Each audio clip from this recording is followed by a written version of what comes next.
सो है गाइस, आज की इस वीडियो में हम इम्पॉर्टेंट एमसीक्यूज़ को देखेंगे। ये जो एमसीक्यूज़ हैं ये हर एक एग्ज़ाम के लिए बहुत ही इम्पॉर्टेंट हैं, चाहे वो यूपीएससी हो, जेके पीएससी हो, जेके एसएसबी हो एंड अदर एग्ज़ाम्स के लिए भी ये एमसीक्यूज़ बहुत ही इम्पॉर्टेंट हैं। ये द हिंदू से लिए गए हैं एंड ये आपको बहुत हेल्प करेंगे। ठीक है, नाउ सबसे पहला क्वेश्चन क्या है? खुर्जा पोट्री, ये समटाइम्स न्यूज़ में देखने को मिलती है, तो ये किस स्टेट से एसोसिएटेड है? Option A Rajasthan, B Uttar Pradesh, C Gujarat, D Maharashtra. तो इसका सही आंसर क्या हो सकता है? इसका सही आंसर जो है वो ऑप्शन बी है, यानी कि Uttar Pradesh. Now next question की बात करते हैं। नेक्स्ट क्वेश्चन क्या बोलता है? लकुंदी, रिसेंटली ये न्यूज़ में देखने को मिली due to the archaeological discoveries, यहाँ पे कुछ डिस्कवरीज हुई। ठीक है, तो ये किस स्टेट में लोकेटेड है? Option A Tamil Nadu, B Karnataka, C Telangana, D Andhra Pradesh. तो इसका जो सही आंसर है वो ऑप्शन बी है, यानी कि कर्नाटका। ठीक है, ये छोटे छोटे क्वेश्चंस हैं, लेकिन यहाँ पे इनको कंबाइन करके और भी मतलब इसमें ऑप्शंस डाल के या फिर जो लैंग्वेज है उसको थोड़ा इलाबरेट करके एग्जाम में पूछा जाता है। ठीक है, now the next question. Next question क्या बोलता है? इन पेट्रोलियम रिफनरीज, ठीक है, एक प्रोसेस है जो कि क्रैक करती है हैवी हाइड्रोकार्बनस को इनटू लाइटर प्रोडक्ट्स, जैसे कि एलपीजी है एंड पेट्रोल। तो इस प्रोसेस को क्या बोलते हैं? Option A distillation, option B polymerisation, option C fluid catalytic cracking, option D electrolysis. तो इसका जो सही आंसर है वो ऑप्शन सी है, यानी कि फ्लूइड कैटालाइटिक क्रैकिंग। आई बात समझ में? ना हैवी जो हाइड्रोकार्बन्स होते हैं उनको लाइटर प्रोडक्ट्स में यहाँ पे ब्रेक किया जाता है, लाइक एलपीजी एंड पेट्रोल। ठीक, आई बात समझ में? नाउ नेक्स्ट क्वेश्चन की बात करते हैं। नेक्स्ट क्वेश्चन क्या बोलता है? तो इंडिया जो है ये कितना एक्सपेंडिचर करता है रिसर्च एंड डेवलपमेंट पे, लेकिन आउट ऑफ जीडीपीज परसेंटेज। ठीक है, जीडीपी का कितना परसेंटेज इंडिया जो है वो रिसर्च एंड डेवलपमेंट पे खर्च करता है, ये हमें क्वेश्चन ने बताया। Option A 0.65%, option B 1.5%, option C 2.5%, option D 3.5%। इसका सही आंसर जो है वो ऑप्शन ए है, यानी कि 0.65%। ये डाटा पॉइंट आपको इम्पॉर्टेंट चीज़ है। ठीक है, ये काम में आएगा, चाहे वो आंसर राइटिंग हो, चाहे वो ऐसे हो, चाहे वो कुछ भी हो। नाउ नेक्स्ट क्वेश्चन की बात करते हैं। एनिमल कोआला, ठीक है, ये किस टाइप के मैमल ग्रुप से बिलोंग करता है? Option A placental mammals, B rodents, C monotremes, D marsupials. तो इसका सही आंसर जो है वो ऑप्शन डी है, यानी कि मार्सुपियल्स के साथ ये बिलोंग करता है। मार्सुपियल्स भी मैमल्स हैं और ये भी मैमल्स के साथ, इसी ग्रुप ऑफ मैमल्स के साथ ये बिलोंग करता है। नेक्स्ट इम्पॉर्टेंट क्वेश्चन की बात करते हैं। In evolutionary biology term genetic bottleneck refers to.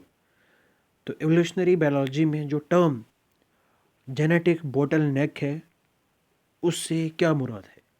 ठीक है, रेफरेंस टू, वो किससे रेफर होती है?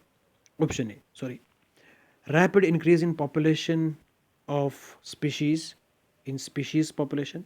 ठीक है, option B sudden reduction in population causing loss of genetic diversity, option C migration of species to new habitats, hybridization between two species। तो इसका जो सही आंसर है वो ऑप्शन बी है, यानी कि सडन रिड्यूस होना पॉपुलेशन में तो इस वजह से जो जेनेटिक डाइवर्सिटी है वो भी लॉस होती है। ठीक है, नाउ नेक्स्ट बात करते हैं नेक्स्ट क्वेश्चन की। The bacterium Deinococcus radiodurans is well known for its ability to withstand which of the following extreme conditions। ये जो बैक्टीरियाज हैं ये जाने जाते हैं अपनी एबिलिटी के लिए। ठीक है, तो ये किस टाइप की एक्सट्रीम कंडीशंस में सर्वाइव करते हैं? Option A, extremely high radiations, extreme pressure and dryness, rapid DNA repair after damage, या फिर ऑल ऑफ द एबव। इसका सही आंसर जो है वो ऑप्शन डी है, यानी कि ऑल ऑफ दी एबव। ये एक्सट्रीम हाई रेडिएशन वाली कंडीशन इसमें भी सर्वाइव करते हैं। ठीक है, एक्सट्रीम प्रेशर एंड ड्राइनेस वाली कंडीशन इसमें भी। तो इनका डीएनए बहुत तेज़ी से रिपेयर होता है आफ्टर डैमेज, तो इस वजह से option D is the correct answer. Now next question की बात करते हैं। The state of India's environment report is published by which organisation. जो स्टेट ऑफ इन्वायरमेंट रिपोर्ट है उसको कौन ऑर्गेनाइजेशन पब्लिश करता है? Option A, NITI Aayog, centre for science and environment, ministry of environment forest and climate change, या फिर United Nations environment programme. तो इसका जो सही आंसर है वो ऑप्शन बी है, यानी कि centre for science and environment. Centre for science and environment ये जो है ये ऑर्गेनाइजेशन पब्लिश करता है state of India's environment report को। नाउ नेक्स्ट टॉपिक की बात करते हैं। Supplementary demand for grants in India refers to. जो सप्लीमेंट्री डिमांड फॉर ग्रांट्स है ये क्या है? Option A, extra funds given by RBI to banks. क्या एक्स्ट्रा फंड्स हैं जो आरबीआई देता है बैंक्स को? एडिशनल एक्सपेंडिचर अप्रूव करता है कौन? Government, from parliament during a financial year, या फिर इमरजेंसी फाइनेंशियल असिस्टेंट है फॉर आईएमएफ, आईएमएफ से emergency financial assistance. Now grants provided by the finance commission. तो इसका जो सही आंसर है वो ऑप्शन बी है, यानी कि एक्सटेंशन एडिशनल एक्सपेंडिचर्स हैं जिनको पार्लियामेंट यहाँ पे अप्रूव देता है ड्यूरिंग फाइनेंशियल ईयर। आई बात समझ में? नाउ नेक्स्ट क्वेश्चन की बात करते हैं। Consider following statements regarding the economic stabilisation fund. तो इकोनॉमिक स्टेबलाइजेशन फंड के रिगार्डिंग हमें इन स्टेटमेंट्स को कंसिडर करना है। स्टेटमेंट वन क्या बोलता है? It is created to provide physical space for the government to respond to global economic shocks. ठीक है, किस लिए? जो ग्लोबल इकोनॉमिक शॉक्स होते हैं उसको मैनेज करने के लिए, उसको रिस्पॉन्ड करने के लिए क्या इस इकोनॉमिक स्टेबिलिटी फंड को यहाँ पे बनाया गया है। It is funded through supplementary demand for grants approved by parliament. तो इसका सही आंसर क्या हो सकता है? अभी इसका एक और यहाँ पे स्टेटमेंट है। क्या इसको reserve bank of India manage करता है? It is managed by reserve bank of India. तो इसका सही आंसर क्या हो सकता है? इसका सही आंसर जो है वो ऑप्शन, अगर हम बात करें तो ए करेक्ट है, 1 एंड 2 ओनली। ठीक है, 1 एंड 2 इसका करेक्ट आंसर है। आई बात समझ में? नो, स्टेटमेंट 1 एंड 2 करेक्ट है। तो ये हम इसलिए इसको बनाया है ताकि जो ग्लोबल इकोनॉमिक अनसर्टेनिटीज़ हैं उनको हैंडल किया जाए। स्टेटमेंट 2 इनकरेक्ट है, तो इसको आरबीआई मैनेज नहीं करता। तो ये गवर्नमेंट का एक फिजिकल फ्रेमवर्क है। आई बात समझ में? नाउ नेक्स्ट टॉपिक की बात करते हैं।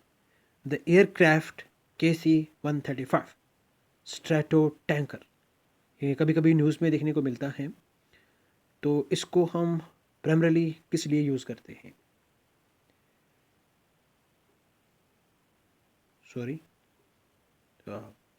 ठीक है, option A, strategic bombing missions, transporting nuclear weapons, surveillance and reconnaissance, and aerial refueling of military aircrafts। तो इसका जो सही आंसर है वो ऑप्शन डी है, यानी कि aerial fuelling of military aircrafts. Now next question की बात करते हैं। स्कीम अमरूद 2.0 इन इंडिया प्राइमरली ये किस पे फोकस करती है? Option a urban affordable housing, water supply sewerage management in cities, electrification of urban transport, smart city digital infrastructure. तो इसका सही आंसर क्या हो सकता है? इसका सही आंसर जो है वो ऑप्शन बी है, यानी कि water supply and sewerage management in cities. Now next question की बात करते हैं। Strait of Hormuz connects which of the following two water bodies? Statement जो स्ट्रेट ऑफ हॉर्मुज है वो किन दो वाटर बॉडीज़ को कनेक्ट करता है? Option A Red Sea and Mediterranean Sea, Arabian Sea and Bay of Bengal, Persian Gulf and Gulf of Oman. No Gulf of Aden and Red Sea. तो इसका जो सही आंसर है वो ऑप्शन सी है, यानी कि Persian Gulf and Gulf of Oman को ये कनेक्ट करता है। ठीक है, कौन? Strait of Hormuz. Now next important question. Consider the following statements about the military exercise Lamitiye. Lamitiye के रिगार्डिंग हमें इन स्टेटमेंट्स को कंसिडर करना है। ए जॉइंट मिलिट्री एक्सरसाइज है बिटवीन इंडिया एंड सेशल्स। इस एक्सरसाइज का मकसद है इंटर ऑपरेबिलिटी को इम्प्रूव करना between armed forces of two countries. तो कौन से स्टेटमेंट्स करेक्ट हैं? One only, two only, both one and two, neither one nor two. तो इसका सही आंसर जो है वो ऑप्शन सी है, यानी कि both one and two. I hope आपको ये क्वेश्चंस पसंद आए होंगे। प्लीज़ वीडियो को लाइक करना और चैनल को सब्सक्राइब करना। Thank you and bye bye, have a nice day.